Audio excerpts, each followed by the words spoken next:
Now we will start with another topic, public service values.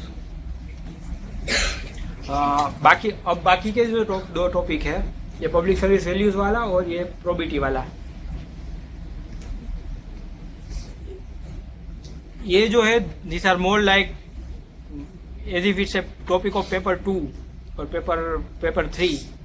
ये topic उस तरह से दिए गए हैं और आई बिलीव ये सब रेंडमली एक साथ रखा गया है। कोई मतलब क्लासिफिकेशन का कोई लॉजिक नहीं है, वैसे ही टॉपिक सब इकट्ठा करके डाल दिए हैं। सो ऑर्गेनाइजेशन में ये इश्यू टॉपिक ऑर्गेनाइजेशन में है।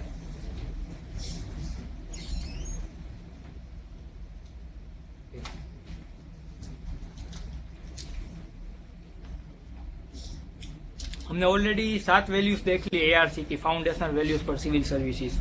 Now as I had already said, values जो है वो एक लेवल पे नहीं होती, हायरार्की होती है। कुछ सबसे ज़्यादा इम्पोर्टेंट होती है, कुछ उससे भी ज़्यादा इम्पोर्टेंट होती है। So we have completed one hierarchy of value, foundational values for CS उससे भी ऊपर होती है। कोई गेम ऑफ थ्रोन्स देखता है? एनीवन? उसमें एक किंग मर जाता है तो उसकी जगह दूसरा एक किंग आता है जिसकी उम्र सिर्फ 12 या 13 साल होती है। सो किंग का जो दादा है, नाना, उसका जो नाना है वो like he is a wise person, तो उसको सब पता है, एक्सपीरियंस बंदा है वो। तो उसे पूछता है कि सबसे ज़्यादा इम्पोर्टेंट चीज़ क्या है किंग के लिए, कौन सी कैरेक्टरिस्टिक सबसे ज़्यादा रिलीवेंट है। सो वो जो किंग डेजिग्नेट है वो सबसे पहले है करेज। तो फिर वो नाना कहता है कि ये एक XYZ किंग था, he was very courageous, but उसको रूल कैसे करना वो आता ही नहीं था। वो पूरे दिन करेजियस एक्टिविटी करता रहता था, हंटिंग करता रहता था और फाइटिंग करता रहता था, और यहाँ पे एडमिनिस्ट्रेशन बिगड़ गया था उसका। तो वो सही वैल्यू नहीं है। फिर वो दूसरी वैल्यू बोलता है कि जस्टिस। तो फिर वो दूसरे एक राजा का एग्जाम्पल लेता है कि ये राजा था वो जस्ट था, लेकिन उसके ही वजीर ने उसकी बैक स्टेबिंग कर दी और ही डाइड। सो वो भी यूजफुल नहीं है। ऐसी जस्टिस क्या काम की कि जो क्रिटिकल जंक्चर पे आपकी प्रजा को विदाउट एनी लीडर छोड़ दे। तो फिर वो उसको कुछ समझ में नहीं आ रहा। फिर वो बोलता है कि the most important value of a king is wisdom, कि justice is there because it's wise, courage is there because it's wise, but the overarching value is wisdom. So that's probably the highest value. 7 fundamental जो ARC के principles है उसके ऊपर भी एक value है, that is wisdom. And that's why the philosophy का मतलब क्या आता है? Love of wisdom. Philo plus Sophie. Sophie means wisdom. So a philosopher is a lover of wisdom, and that's why the wisdom is the highest value. All other values can be derived from it. So one layer we have already covered. Now the secondary values. इसमें how do we think about it? पूरी जो हमारी thinking है वो हम value के terms में सोच सकते हैं। Any aspects of polity, any aspect of public life can be reduced to which values that aspect covers.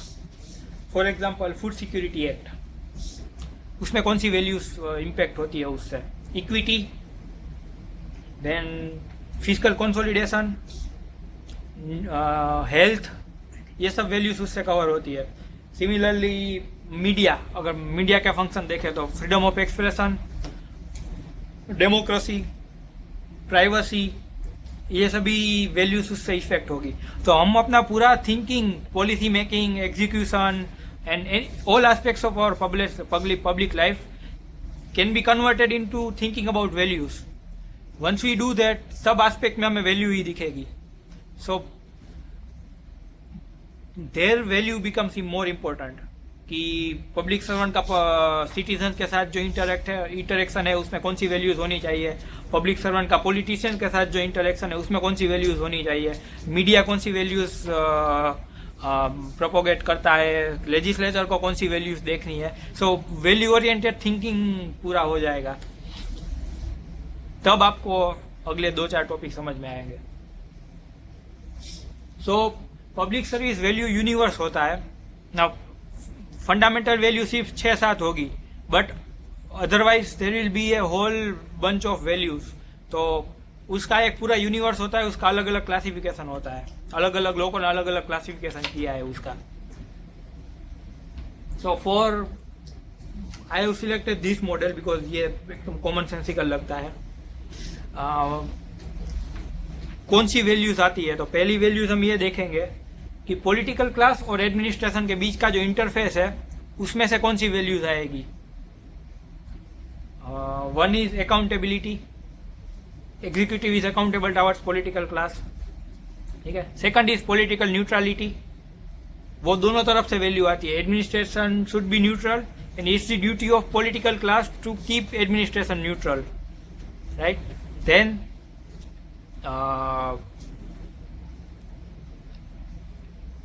Efficiency, then ये पॉलिटिकल क्लास जो है they represent public will of public, so that should be effectively implemented. यहाँ पे जो ideology है वो effectively यहाँ पे इम्प्लीमेंट होनी चाहिए। सो कन्वर्जन ऑफ पब्लिक प्रेफरेंसेस और conversion of values into policies and policies into execution, so that's about the interface between political and administrative class. Second is political organization, public organization and employees. कोई भी government का department होता है और उसके employees के बीच में क्या होता है। सो एम्प्लॉय वेलफेयर, वहाँ भी एफिशिएंसी, ट्रांसपेरेंसी, फिर मेरिटोक्रेसी, ये सब वैल्यूज वहाँ पे कवर होगी। अकाउंटेबिलिटी, सो ये सब एस्पेक्ट्स पब्लिक ऑर्गेनाइजेशन का अपने एम्प्लॉयज के साथ में ये वैल्यूज आएगी। फिर ऑर्गेनाइजेशन और कस्टमर्स का इंटरेक्शन जो होता है, वो चाहे बर्थ सर्टिफिकेट लेने आया हो या फिर कोई दूसरी सर्विस ले रहा हो, कोई गवर्नमेंट स्कीम हो, पीडीएस में वो ग्रेन्स लेने के लिए आया हो, सो उन सब में कौन सी वैल्यूज मैनिफेस्ट होती है। तो उसमें भी organisation should be accountable, customer centricity, then value for money, फिर improvement, like organisation should constantly improve itself. आज जो क्वालिटी मिली है उससे बेटर क्वालिटी कल मिलनी चाहिए। So all this values govern organisation and citizen customers relation. Another aspect is organisation and society at large. Organisation and society at large में क्या है, रूल ऑफ लॉ, फिर इक्विटी, डेमोक्रेटिक प्रिंसिपल, कॉन्स्टिट्यूशनलिज्म, ये सब चीजें ऑर्गेनाइजेशन को हमेशा ध्यान रखनी है because society at large is concerned. So ये सारी वैल्यू फ्रेम्स है। अब इसका डायरेक्ट यूज आ सकता है, एक तो क्वेश्चन में, आंसर में आप डायरेक्टली डाल सकते हो। Second is whenever you think about in a case study, then interaction देख के आपको डायरेक्टली वैल्यू याद आ जानी चाहिए कि अच्छा यहाँ पे ये वैल्यू बाहर आ रही है, then you can directly mention it कि इस वैल्यू को प्रमोशन मिल रहा है, इस वैल्यू को प्रमोशन नहीं मिल रहा है। So that's how the value oriented thinking works.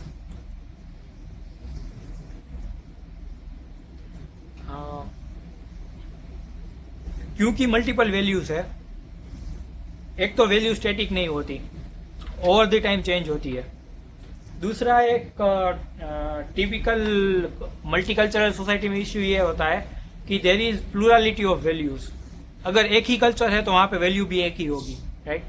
Multicultural environment है तो वहाँ पे वैल्यूज भी मल्टीपल होगी। अगर वैल्यूज मल्टीपल है तो उसके बीच में कन्फ्लिक्ट होगा। अगर कन्फ्लिक्ट होता है तो पॉलिसी जो है, लेजिस्लेशन जो है वो कंफ्यूज रहेगा, क्योंकि आधे एमएलएस एक कंस्टिट्यूएंसी को रिप्रेजेंट कर रहे हैं, आधे एमएलएस दूसरी कंस्टिट्यूएंसी को रिप्रेजेंट कर रहे हैं। अब वो जो लॉ बनेगा वो खिचड़ी होगा, कुछ वैल्यूज वहां से होगी, कुछ वैल्यूज वहां से होगी। आरटीआई बनेगा तो ट्रांसपेरेंसी भी होगी और वो सीक्रेसी वाले कोर्ट्स भी होंगे। सो पॉलिसी पूरी कंफ्यूज बन सकती है। अगर पॉलिसी कंफ्यूज बनती है तो सिविल सर्वेंट को उस पॉलिसी को इम्प्लीमेंट करना है, राइट। तो even he will be confuse, क्योंकि वहां पे इनहेरेंट कंफ्यूजन है। आपको आरटीआई देख के अगर आपको पता ना चले कि ये ट्रांसपेरेंसी प्रमोट कर रहा है या सीक्रेसी प्रमोट कर रहा है, एक्सेप्शन डाल के सारे, so you will never know. So similarly whistle blower act है, तो उसकी क्रिटिसिज्म ये है कि ये विसल ब्लोअर को प्रोटेक्शन से ज़्यादा विसल ब्लोअर को डिस्करेज कर रहा है।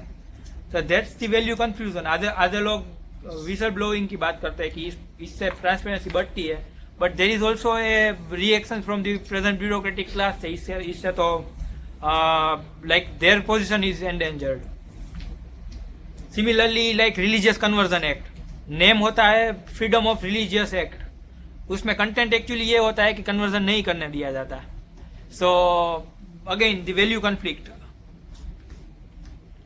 So that's why the resolution of values or having a consistent value system, having a law with consistent value is very important.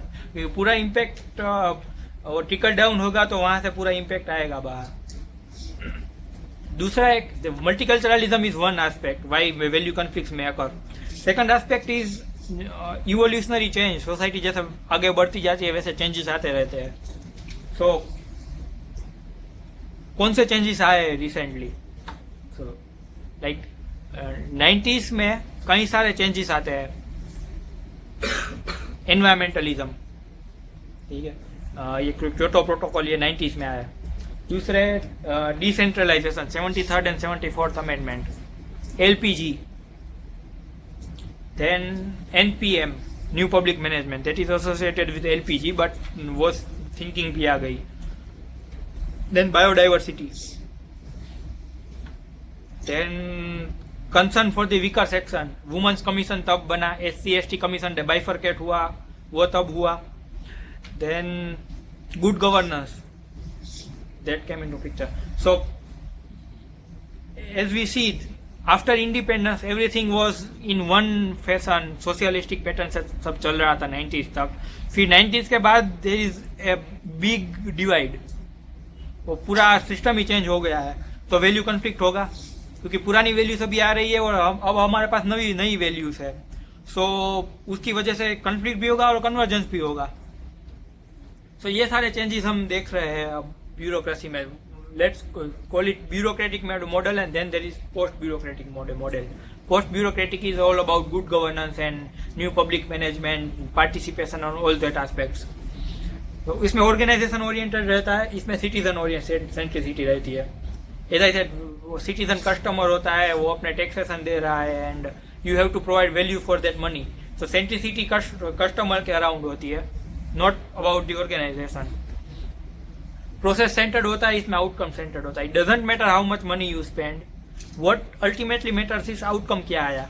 आपने पॉलिसिंग में कितना भी खर्चा किया, कितना भी एम्प्लॉयमेंट बढ़ाया, कुछ फर्क नहीं पड़ता अगर लॉ एंड ऑर्डर सिचुएशन खराब है तो। So outcome oriented thinking. Independent action, collective action.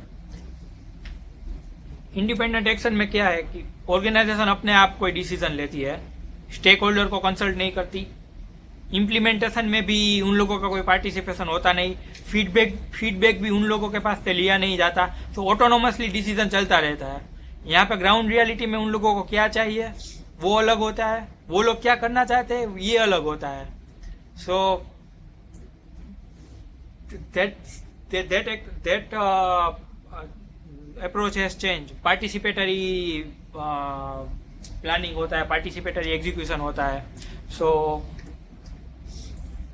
For example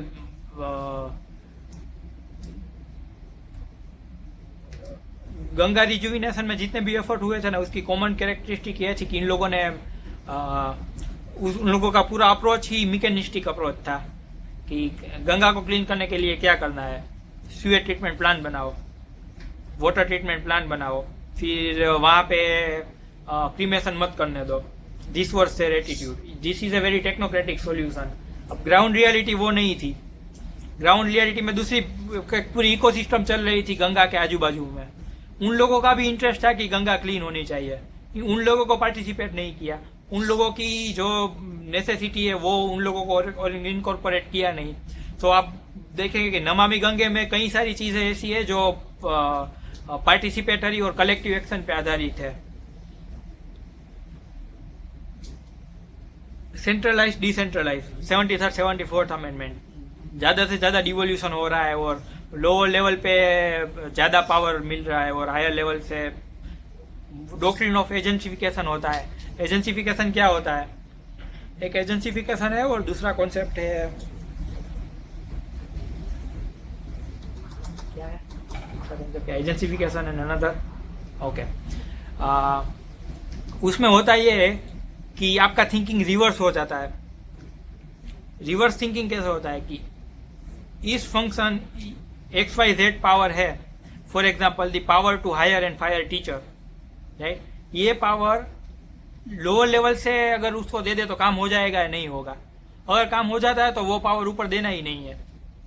तो अगर वहां से नहीं होता तो इसके ऊपर लेवल के डिस्ट्रिक्ट लेवल पे चलो ये हायर एंड फायर का पावर देना है या नहीं, अगर वहां से काम खत्म हो जाता है तो उसके ऊपर नहीं जाना है, फिर म्यूनिसिपालिटी लेवल पे, फिर स्टेट लेवल पे। सो ऐसी थिंकिंग होती है, जो नीचे लेवल लोअर लेवल से नहीं हो सकता उसको ही ऊपर लेवल पे ले जाओ। पहले उल्टा होता था कि मैक्सिमम पावर कॉन्सेंट्रेटेड यहाँ पे रहता था, देन वो सेंट्रीफ्यूगल टेंडेंसी रहती थी। So that agencification and the another term that I forgot, उसका रीजन यही होता है कि डिसेंट्रलाइजेशन होता है। Thank you very much. Subsidiarity, doctrine of subsidiarity, budget driven and revenue driven. Budget driven क्या होता है कि बजट में कितने पैसे अलाउड है उसी को हम स्पेंड करेंगे, बजट की limitation that will be our spending limitation, that's the approach. Revenue driven में क्या होता है कि बजट का तो यूज आप करते हो, साथ में ये भी सोचते हो कि आप खुद अपना कितना रेवेन्यू जनरेट कर सकोगे। पानी के लिए फॉर एग्जांपल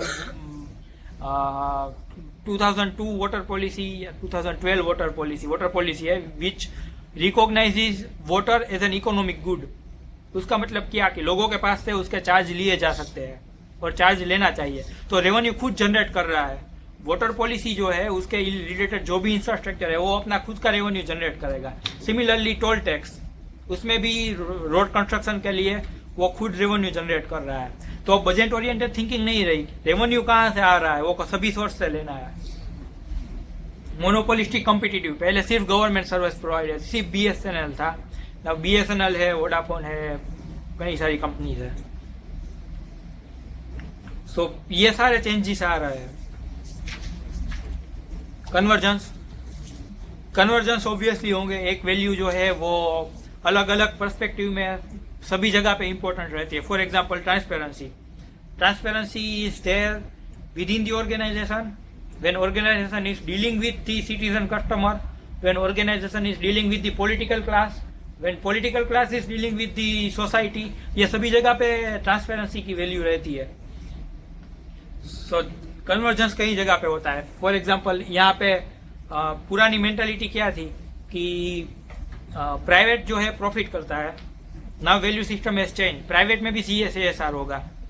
सिमिलरली पहले गवर्नमेंट ऑर्गेनाइजेशन में कस्टमर सेंट्रिसिटी नहीं थी, अब गवर्नमेंट ऑर्गेनाइजेशन में कस्टमर सेंट्रिसिटी है। So what we are seeing is government departments are being more like private departments and private departments are doing the social work. दोनों merge हो रहा है, प्रोफेशनल एटीट्यूड आ रहा है गवर्नमेंट डिपार्टमेंट में। अगर आप स्वर्णिम संकुल देखोगे तो it's like a corporate office, so ऐसा एटीट्यूड बन रहा है।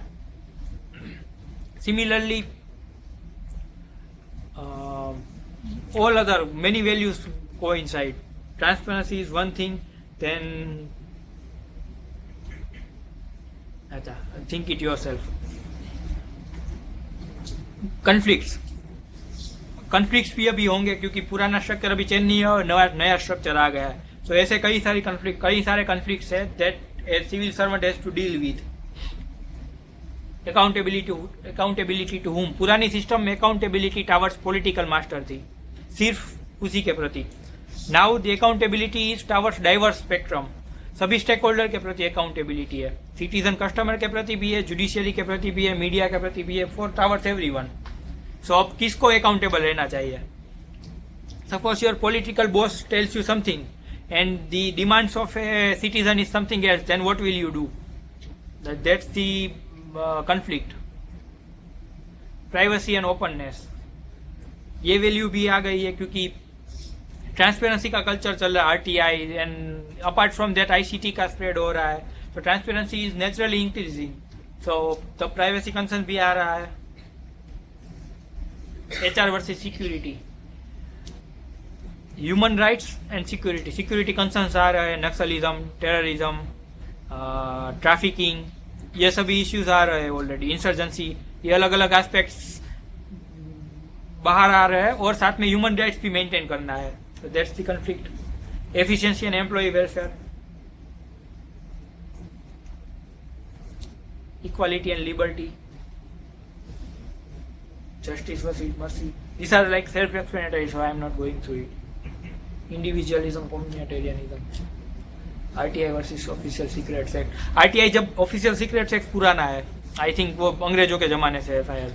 So उसमें that promotes secret culture, secrecy का कल्चर प्रमोट करता है. आरटीआई ओपननेस का कल्चर प्रमोट करता है. अब दोनों में कन्फ्लिक्ट है. सो एआरसी का एक रिकमेंडेशन ये है कि ये ऑफिशियल सीक्रेट एक्ट को ही अबोलिश कर दो या उसे थरोली रिफॉर्म करो, ताकि it becomes consistent with our new value system, that is openness, that is RTI. Morality versus competence. Competence का इम्पोर्टेंस हम बढ़ गया है, because people are expecting more and more from the private public organisation, क्योंकि उन लोगों को दिख रहा है कि वोडाफोन में अगर मुझे कार्ड लेना है तो एक दिन में आ जाता है, तो पहले वो BSNL में 2 साल लगता था, तो अब now they won't tolerate it, क्योंकि अब एफिशिएंसी दिख रही है, अच्छी चीज क्या है वो एक बार दिख जाए तो then you will not tolerate what is a bad thing. Morality का इश्यू कॉन्फ्लिक्ट में इसलिए हो रहा है कि for example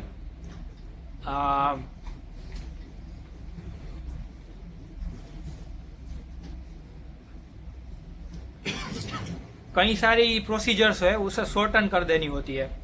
so clinical trials for example, कई बार clinical there is an epidemic चल रहा है, drug is not very well tested and तो उसमें ये दोनों एस्पेक्ट्स आएंगे. एफिशिएंसी इसलिए आएगी ताकि अगर हम लंबी प्रोसीजर करने जाएंगे सो वो लोग मर जाएंगे. मोरालिटी का कंसर्न ये है कि सपोज ठीक तरह से टेस्ट नहीं की, फटाफट वो अगर रिलीज कर दी तो people will die. So that's the conflict.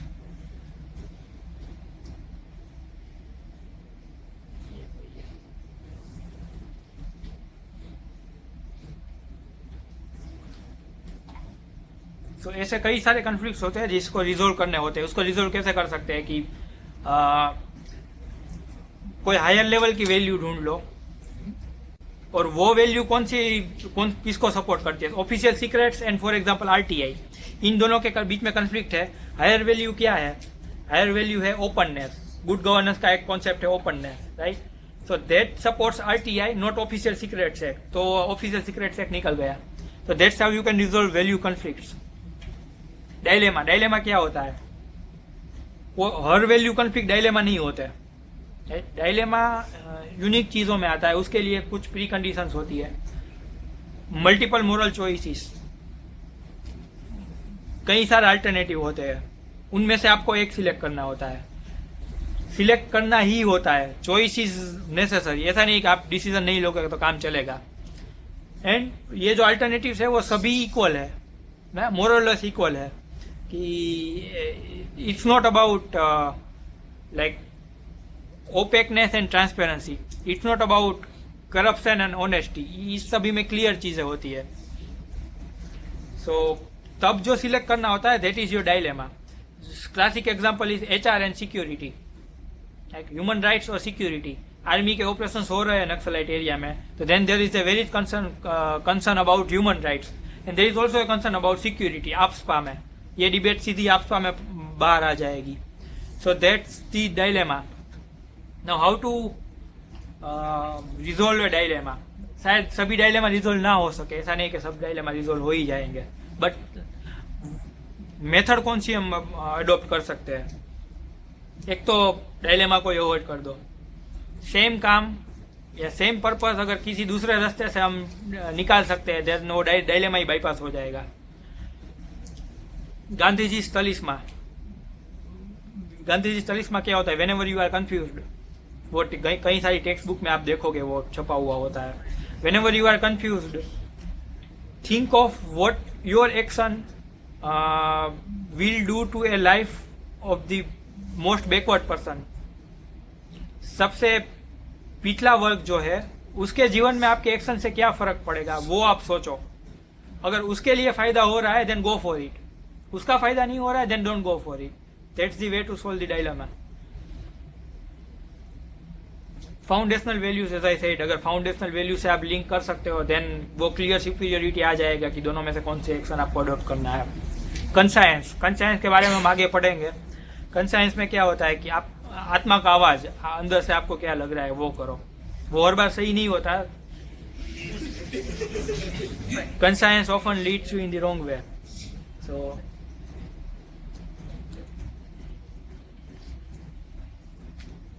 Source of ethical guidance. Okay, ethical guidance के लिए एक एक्सटर्नल सोर्स होता है, एक इंटरनल सोर्स होता है। External source law, rules, regulation, code of conduct, code of ethics, ये सब एक्सटर्नल है। Internal is your कंसायंस।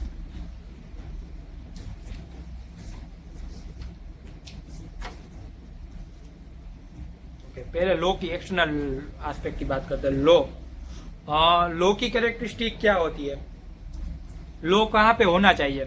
सभी चीजों मतलब झूठ बोलने को हम आउटलॉ नहीं कर सकते। For example lying can not be outlawed, why, इससे जवाब मिल जाएगा। कॉमन गुड, लाइंग में कॉमन गुड है कि सबको सच बोलना चाहिए, there is a common good, but compliance नहीं हो सकता। अब रूल बना दिया तो क्या करोगे, कैसे पकड़ोगे, कैसे। सो very important aspect in a law is that it should be implementable, it should be practical to implement it। अगर implement ही नहीं कर सकते तो कोई law बनाने का उतना मतलब नहीं रहेगा। when conscience is not enough, conscience से वो बात नहीं हमारी खत्म हो सकती, then you have to make a law out of it and creates conditions for morality in public life। इससे क्या होगा, legitimacy create होगी। For example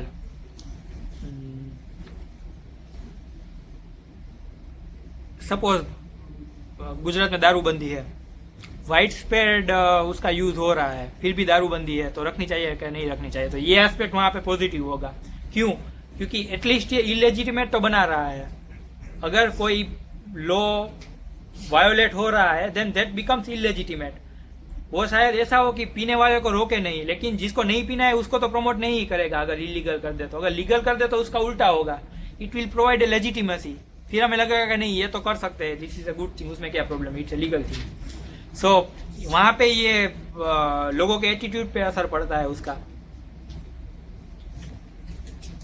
कंसायंस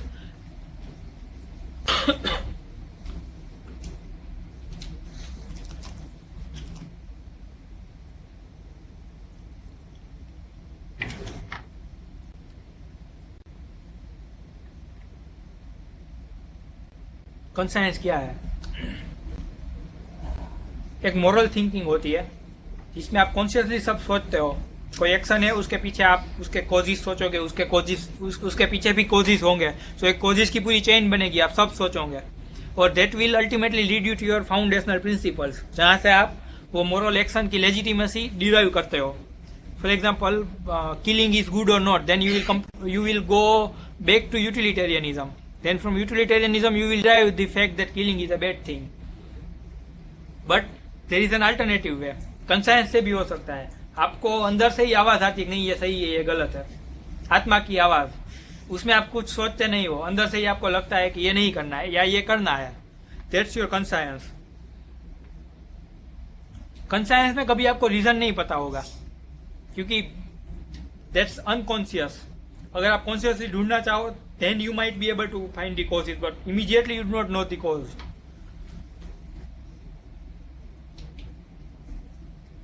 now conscience is as a source of ethics। ये एक्चुअली कई सारी text book में इसको like it has been held कि यही सही चीज है, कंसायंस को ही फॉलो करना चाहिए, लेकिन ऐसा नहीं है। ये आइडियोलॉजी कहाँ से आई, क्योंकि कंसायंस का सोर्स क्या है। There is one argument for the existence of God. भगवान के अस्तित्व के लिए एक आर्ग्यूमेंट है। ये आर्ग्यूमेंट यही कहती है कि क्योंकि हमारे पास कंसायंस है, कंसायंस का सोर्स क्या है, भगवान, हमने तो बनाया नहीं, कि हमें नहीं पता है ये सही क्या है गलत क्या है ये कैसे आ रहा है, तो God must have given us the conscience. So conscience is the voice of the God. ये एक भगवान के अस्तित्व के लिए आर्ग्यूमेंट है और लोग ऐसा मानते भी है, इसीलिए कंसाइंस इज लाइक इनफॉलिबल, ये कभी गलत नहीं हो सकता। ये आइडियोलॉजी वहां से आती है, लेकिन ये एक्चुअली गलत है। कंसाइंस सोशलाइजेशन से बनता है। बच्चे के पास कोई कंसाइंस नहीं होता, उसको सोशलाइज किया जाता है, वो रिवॉर्ड और फीडबैक मैकेनिज्म से वो सीखता है, तब उसका कंसाइंस बनता है। कंसाइंस गलत हो सकता है, सही हो सकता है। गलत कब होगा? अब वी आर ट्रेडिशनल सोसाइटी, ठीक है। ट्रेडिशनल सोसाइटी में कई सारे ओल्ड स्ट्रक्चर्स होते हैं जो सोसाइटी में होते हैं, क्योंकि सोसाइटी में होते हैं तो it becomes a part of your conscience. अगर कोई अपर कास्ट को अनटचेबिलिटी कंसाइंस ही, मतलब कई सारी शॉप्स में ऐसा होता है। फॉर एग्जांपल, अगर डाइनिंग हॉल में सपोज कोई एक्स अनटचेबल जाता है, ठीक है, एंड दैट पर्सन नोज के ही इज एक्स अनटचेबल, सो उसको पैसा मिल रहा है, उसका फायदा है कि पैसा ले लो और उसको खाना दे दो, but he will still not do it, और he might still not do it, क्योंकि उसका कंसाइंस बाइट करता है कि नहीं ये गलत है, मैं तो इसको नहीं आने दूंगा। सो ये this is a misfiring of conscience, और ऐसा अक्सर होता है। If you are living in a traditional society, this will happen more often than not. So अब आत्मा की आवाज आती है तो हर बार नहीं उस पर एक कर देना है, क्योंकि then it will lead you to disaster, कोई रिफॉर्म नहीं होगा उसमें। तो इसीलिए देर आर अलग different types of conscience. One is true conscience, one is false conscience. False conscience is this one. Untouchability होनी चाहिए। अगर आपका कंसाइंस ऐसा बोल रहा है then it's a false conscience. Why? Because ये रेशनली जस्टिफिएबल नहीं है। सो रेशनल मोरालिटी के साथ जो कोइंसाइड हो रहा है that is your false true conscience. अगर रेशनल मोरालिटी के साथ कोइंसाइड नहीं हो रहा है that's your false conscience. Another aspect of conscience is that it will lead to multiplicity. सबका कंसाइंस कुछ अलग बोलेगा तो दोनों कंसिस्टेंसी नहीं रहेगी। इसका कंसाइंस कुछ अलग कहता है, उसका कंसाइंस कुछ अलग कहता है। So it will lead to moral pluralism. So that's another downside of conscience based action. So now आपको conscience पे act करना है या नहीं करना है? If you know that your conscience is wrong, false conscience है, आप conscience है आपका, then you do not need to act upon it. Think up wherever आप आत्मा की आवाज जब भी आती है तब उसके बारे में सोचो कि ये is it a rational thing to do, then act on it. अगर आपको लगता है by your habit or association whatever, you think कि भाई मैं वही कर रहा हूँ जो ये मिल कर रहा है, मिल के साथ मेरी आइडियोलॉजी एकदम फिट बैठती है, then you do not need to think twice about it, because ये conscience is already unconscious level पे रीजनिंग चली गई है। डेवलपमेंट भी ऐसे ही होता है। Whenever there is a wrong conscience you do not act on it, so that gives you a feedback to your conscience and gradually आपका डिकंडीशनिंग हो जाता है और कंसाइंस करेक्ट होता जाएगा। So we covered like law as a source of morality and conscience as a source of morality.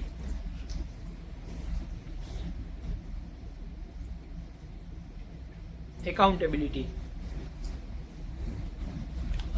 Accountability का मतलब क्या होता है? दो एस्पेक्ट होते हैं अकाउंटेबिलिटी में। एक तो answerability, you are answerable to someone else. Duty का ही एक्सटेंशन अकाउंटेबिलिटी होता है। जहां पे आपके पास ड्यूटी होती है वहां पे आपके पास अकाउंटेबिलिटी आती है, क्योंकि if you have a duty then you have to report to someone that you have a duty. Like justice should not merely be done but it should be shown to be done. ऐसा दिखना भी चाहिए कि justice हुआ है। So there is always some person, some institution, some law towards which you are answerable. So that's one aspect. Another aspect is enforceability. अब अगर आपके पास ड्यूटी है, वो सिर्फ आपको ड्यूटी दे दी तो वो एनफोर्स नहीं होगी, उसके लिए एनफोर्समेंट मैकेनिज्म होनी चाहिए। लॉज है, इंस्टीट्यूशंस है, व्हाटएवर, मीडिया प्रेशर, वो कोई भी हो सकती है। तो that's accountability. Now accountability, ethics can be seen as a self accountability. आप कंसाइंस आपका अंदर से बोलता है कि ये काम नहीं करना है, तो दैट्स सेल्फ अकाउंटेबिलिटी। आपको कोई और आपको बोलने के लिए नहीं आएगा कि ये करना है या नहीं करना है। That's the best way of accountability, क्योंकि एक्सटर्नल अकाउंटेबिलिटी में कई सारे प्रॉब्लम होते हैं। फॉर एग्जाम्पल, कई सारी जो जॉब्स होती है वो हाईली टेक्निकल होती है। अब केग ने जो गलती की है, अब उसकी गलती को आपको आइडेंटिफाई करना हो तो you need a better expertise than the CAG. Similarly doctor ने अगर कोई गलती की है तो you need a better doctor to जज it. That is very difficult, क्योंकि ये एक्सपर्टाइज वाला फील्ड होता है। सेकंड चीज, जो काम कर रहा है, जो बंदा गलती कर रहा है वो फुल टाइम कर रहा है, उसका काम ही यही है कि वो करप्शन करता रहेगा, तो वो जस्टिफाई भी ठीक तरह से कर सकेगा, वो हाइड भी ठीक तरह से कर सकेगा, क्योंकि he is full time person. जो इन्वेस्टिगेटर होता है सीबीआई, वो सिर्फ पार्ट टाइम, सीबीआई ऑफिसर के पास 10 केस होते हैं। So it's also about lack of attention. 24 hour surveillance में आप नहीं रख सकते लोगों को। So due to all this factors, self accountability is the best option available.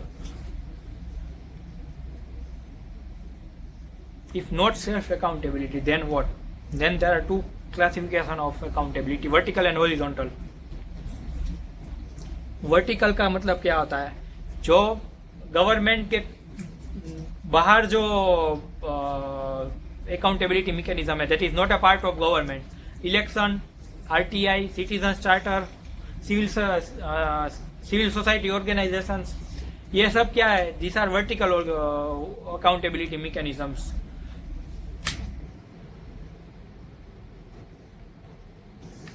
These might be like very effective. As we can see, all of these are very effective. Media, RTI, CC, CSO. Then there is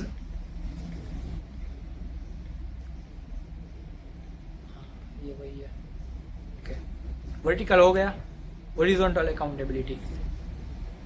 Horizontal में एक external होती है, एक internal होती है। External is outside your department or outside your wing of government, executive से बाहर, for example. So external में parliament, if there is a minister, तो minister की accountability कहाँ पे? parliament में होगी। Similarly, for example, there is any commission, women's commission, तो they are accountable to parliament, उसका report वहाँ पे parliament में जाता है per year, every year वहाँ पे जाता है। So that's one mechanism. Judiciary, if you do anything wrong, then judiciary will call you. KEG, constitutional bodies, CVC, these are external mechanisms. Internal, आपके डिपार्टमेंट के जो अंदर रहता है, all these mechanisms. Superior, then code of conduct जो होता है, disciplinary measures, police, CBI, internal audit, grievance redressal mechanisms, all these are internal mechanisms. So like whenever we think of increasing accountability in any organization, we have to think from all these aspects कि externally कैसे हो सकता है, internally कैसे हो सकता है, फिर ये गवर्नमेंट की अलग विंग से वहां से हम कैसे इंप्रूव कर सकते हैं।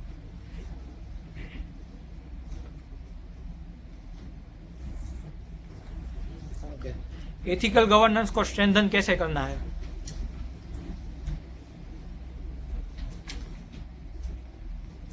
These are all aspects. Political structure को बदलो, स्टेट्यूटरी स्ट्रक्चर को बदलो, इंस्टीट्यूशनल स्ट्रक्चर को बदलो, सोशल स्ट्रक्चर और इंटरनेशनल कोऑपरेशन, इन सभी में चेंजेस चाहिए। So we will take them one by one.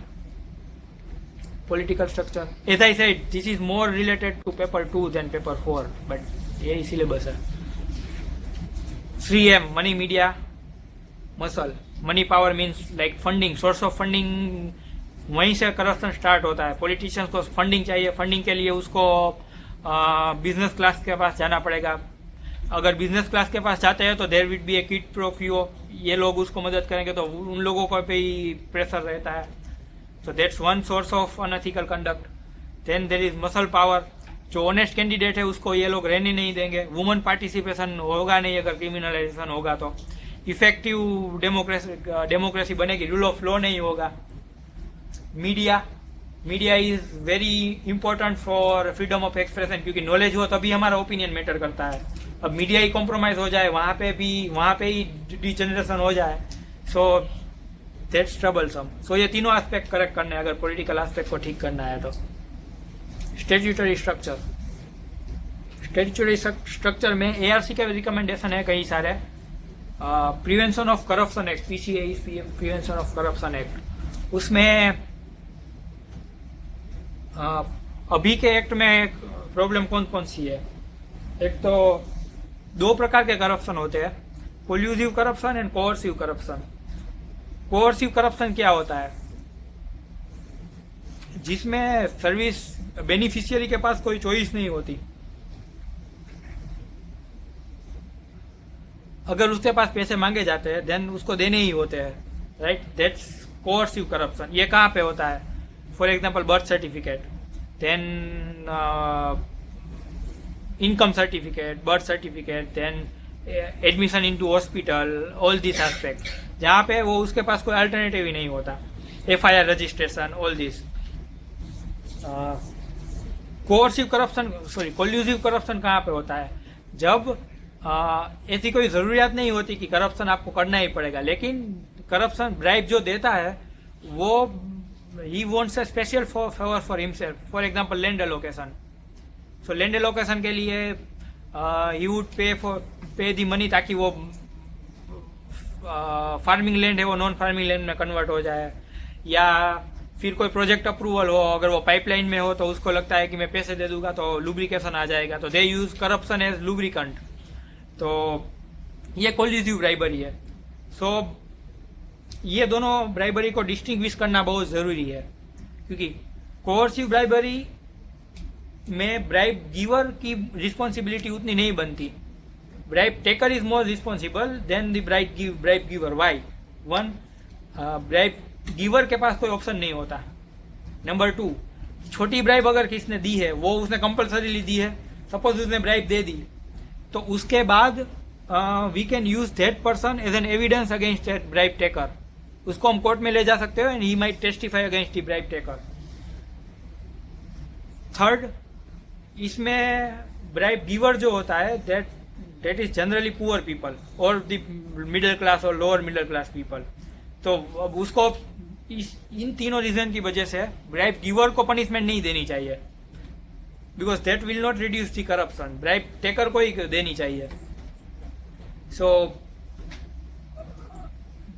That's why it has to be differentiated. वो हिंदुस्तानी, किसी ने देखा है हिंदुस्तानी में ये आता है कि कमल हसन की बेटी जो होती है सी नीड्स हॉस्पिटलाइजेशन, वो हॉस्पिटलाइजेशन में कंपाउंडर पैसे मांगता है, लेकिन ये तो हरिश्चंद्र है तो पैसे नहीं देगा, तो उसकी बेटी मर जाती है। So he was wrong basically. He was not ethical. He was stupid person. क्योंकि if he doesn't have a choice, then he doesn't have a moral accountability. And coercive is collusive is a totally different kind of bribery. उसमें तो वो encourage करता है bribing को, तो उसमें दोनों को सजा मिलनी चाहिए। तो दैट वाज देयर रिकमेंडेशन कि पीसीए को अमेंड करो, 2 टाइप की ब्राइबरी डालो और उसको डिक्रिमिनलाइज करो, इसको क्रिमिनलाइज करो। फिर प्राइवेट बॉडीज और एनजीओ ये ब्राइबिंग में नहीं आते। अभी क्या होता है कि ब्राइबर प्राइवेट बॉडी होती है, प्राइवेट ऑर्गेनाइजेशन होती है, अब सजा मिलती है लेकिन वो ब्राइब गिवर को मिलती है, not the company he represents. वो कंपनी का काम कर रहा है बट सजा उसको इंडिविजुअल कैपेसिटी में मिल रही है। So there should be stronger disincentive for this की वो इंडिविजुअल को तो सजा मिले ही, but even the company that he is representing should be penalised. So same similar about NGO, इन दोनों को भी एम्बिट में लाओ, प्राइवेट ऑर्गेनाइजेशन एंड एनजीओ दोनों को। सैंक्शन रिक्वायरमेंट का, if you want to prosecute a civil servant you need a sanction from the respective department. ये सैंक्शन एक तो कभी आता नहीं, आता है तो वो डाइल्यूट हो जाता है, तो इससे अकाउंटेबिलिटी एनफोर्स होती नहीं है। सो इसमें रिकमेंडेशन ये है कि अगर स्पेसिफिक केस हो तो उसमें सैंक्शन नहीं चाहिए।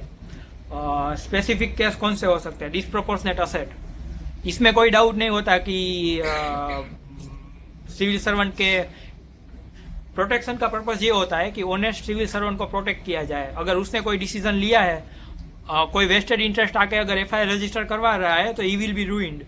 सो for this purpose some protection is given. अब डिसप्रोपोर्शनेट असेट होती है तो that purpose is not there, honest होगा ही नहीं, इसीलिए डिसप्रोपोर्शनेट असेट है। सिमिलरली अगर रेड हैंडेड पकड़ा जाता है, सीबीआई रेड पाड़ती है और वो रेड हैंडेड है, तो then again there is no case for protecting an honest servant. So ये दोनों केसेस में एक्सेप्शन दिया जाए और sanction will not be required. Second thing is sanction के लिए एक टाइम फ्रेम हो कि इतने टाइम में आपको सैंक्शन कर देना है। सो ये सारे measures should be there. Disproportionate asset case हो तो उसमें इमीडिएट फोर्फीचर कर देना चाहिए। अभी क्या होता है, फोर्फीचर तब होता है जब चार्जशीट दाखिल होती है या कन्विक्शन होता है, दोनों में से एक केस है, लेकिन इट्स ए डिलेड थिंग, तब फोर्फीचर होता है। ये क्या कर रहा है, उल्टा करो, जैसे ही पता चले कि डिस्प्रोपोर्शनेट असेट सब फ्रीज कर लो, एसेट ले लो, बर्डन ऑफ प्रूफ जो है वो अक्यूज पे डाल दो। नाउ अब अगर वो इनोसेंट बाहर आता है तब उसको वो सब वापिस दे दो। that should be the way of prosecuting a disproportionate asset case. Serious economic offence act, मतलब ये जो एस्पेक्ट्स है, tax evasion, insider trading, money laundering, counter fitting, ये सभी ऑफेंस जो है वो अलग अलग स्टेट्यूटीज में कवर्ड है। इनकम टैक्स लॉ है, फिर आईपी इंडियन पिनल कोड की जनरल प्रोविजंस है, पीसी है, इन सब में कवर्ड है। But since the gravity of this crimes are increasing, इसके लिए एक अलग एक्ट बनवा दो और उसकी एक अलग प्रोसिक्यूशन प्रोसीजर रखो।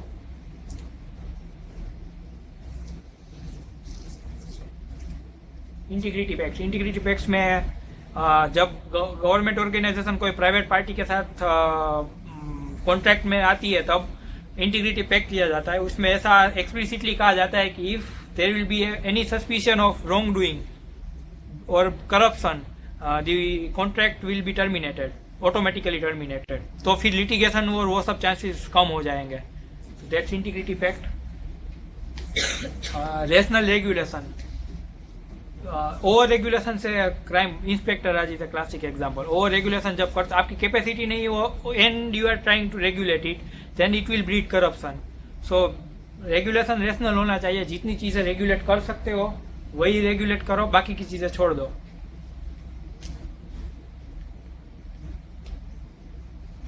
इंस्टीट्यूशनल स्ट्रक्चर,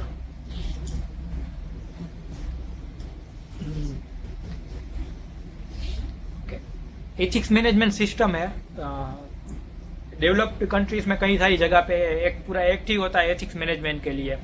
तो उसमें एक सेंट्रल ऑर्गेनाइजेशन होता है जो अलग अलग डिपार्टमेंट में एथिक्स रिलेटेड एक्टिविटीज कैसे हो रही है उसको मॉनिटर करता है, पार्लियामेंट में उसका रिपोर्ट सबमिट करता है, और ये सारी मैकेनिज्म होते हैं। ये डिटेल में हम देखेंगे एथिक्स मैनेजमेंट जब आएगा ना तब। सीवीसी, सीबीआई, लोकपाल, ये सब तो ट्रेडिशनल सजेशन है। सोशल इंफ्रास्ट्रक्चर मतलब नाउ पार्टिसिपेट पीपल, लोगों की हेल्प भी लो, सोसाइटी की भी हेल्प लो कि करप्शन कम हो। सिविक एजुकेशन इन स्कूल, बच्चे को ही पढ़ा दो कि भाई गवर्नमेंट एडमिनिस्ट्रेशन कैसे चलता है, what are your rights, if your rights are violated what are the mechanisms for grievance redressal. So अगर वो छोटे बच्चे को ही समझा देते हो तो he will be more aware about his rights.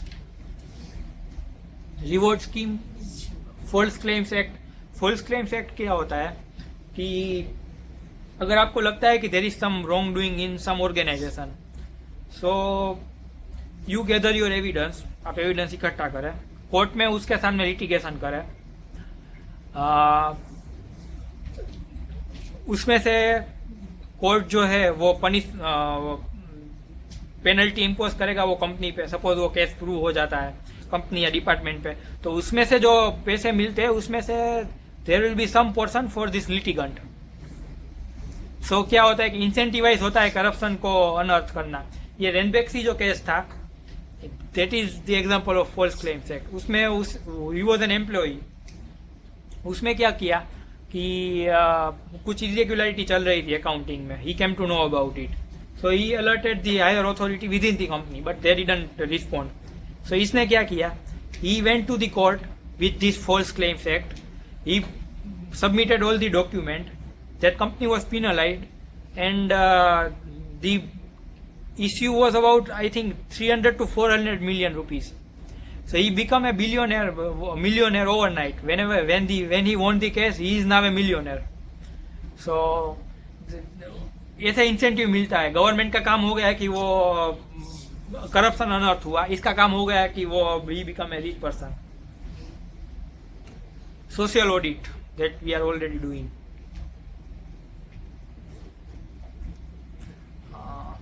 Okay.